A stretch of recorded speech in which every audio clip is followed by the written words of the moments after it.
হিম হিম ঠান্ডা, কাপে বসে ঠক ঠক, প্রচণ্ড কুয়াশা।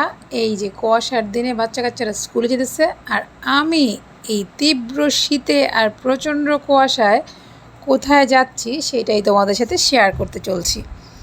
চলো উঠে গেলাম অটোতে। অটো দিয়ে হন হন করতে করতে দেখো রাস্তাঘাট ফাঁকা, ফাঁকার মাঝেও তীব্র কুয়াশা।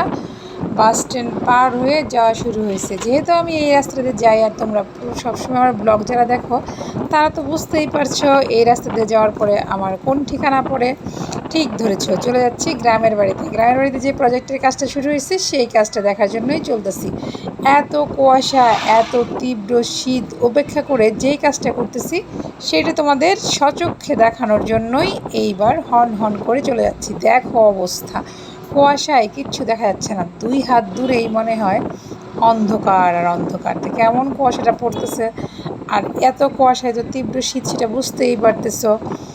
এমন তীব্র শীতে আর এরকম কুয়াশায় এক কাপ একদম মানে কড়া লিকারের 1 কাপ চা খেলে ভিতর থেকে শরীরটা গরম হয়ে যেত আর শান্তির পরশ বুলাইতো। তো সেই চিন্তা করে আগাইতেছি, কারণ বাড়িতে যাওয়া বৌদির হাতে 1 কাপ চা খাবো। বৌদির হাতে চাটা কিন্তু সেই মজা হয়। এই যে বাচ্চারা এই কুয়াশার মধ্যে যেহেতু স্কুলে যাওয়া শুরু হয়েছে, বুঝতেই পারতেছো আমি সকাল 9টার মধ্যেই চলে যাচ্ছি। সকালের মর্নিং শিফটের স্কুলটা তো 9:30টার মধ্যে শুরু হয়ে যায়। বাচ্চারা স্কুলে দিয়ে যাচ্ছে। এই যে সামনে আরেক দল আসতেছে, আগায়া দেখো, দেখাই যায় না। ওরা কিন্তু আমার থেকে বেশি দূরে না, তারপরে কতটা অন্ধকারাচ্ছন্ন কুয়াশা। আর এইখানে একদল কুটি কুটির দল খেলাধুলা করতেছে। তো এই রাস্তাটা তো সেই চিরচেনা, তোমরা জানো এই গাঙ্গিনা পাড় চলে যাচ্ছি।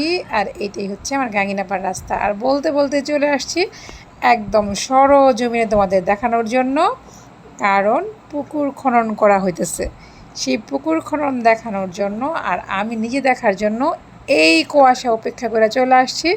দেখো যারা খেটে খাওয়া মানুষ তারা কিন্তু কেউ অলস বৈশা নেই, তারা মাটি কোপানোর কাজে লেগে গেছে। আর মাটি কোপালে শরীরটা কিন্তু খুব তাড়াতাড়ি নাকি গরম হয়ে যায়। আর এই যে কাঙ্ক্ষিত সেই চায়ের সন্ধান পেয়ে গেছি, এখন বিস্কুট দিয়ে চুবিয়ে চুবিয়ে চা খাচ্ছি। চা খাওয়ার পরে বাকি আবার চলে আসলাম দেখতে যে পাটটা ঠিকভাবে বাঁধতেছে কিনা, মাটিটা কোন জায়গায় ফেলতেছে। মানে এগুলো তো অবজারভেশনের জন্য তো অবশ্যই থাকতে হয়, আসতে হয়, দেখতে হয়। আর এই যে করতে দেখছো এইখান দিয়ে জলটা সেচ করে আমরা বাইরে নিয়ে গেছি। তো এই হচ্ছিল আমার এই শীতের সকালের ভিডিও। তোমরা কে কোনখান থেকে আমার এই ভিডিওটা দেখছো অবশ্যই কমেন্ট করে জানায় দিও। আর যারা এখনও পেজটা ফলো করো নাই তারা ফলো দিয়ে দিও। আর ইউটিউব থেকে দেখলে চ্যানেলটা সাবস্ক্রাইব করে দিও। এইরকম সব সময় কিন্তু আমার দৈনন্দিন ভিডিওগুলো আসতেই থাকে। সবাই ভালো থাকে, সুস্থ থাকো, টাটা, বাই বাই।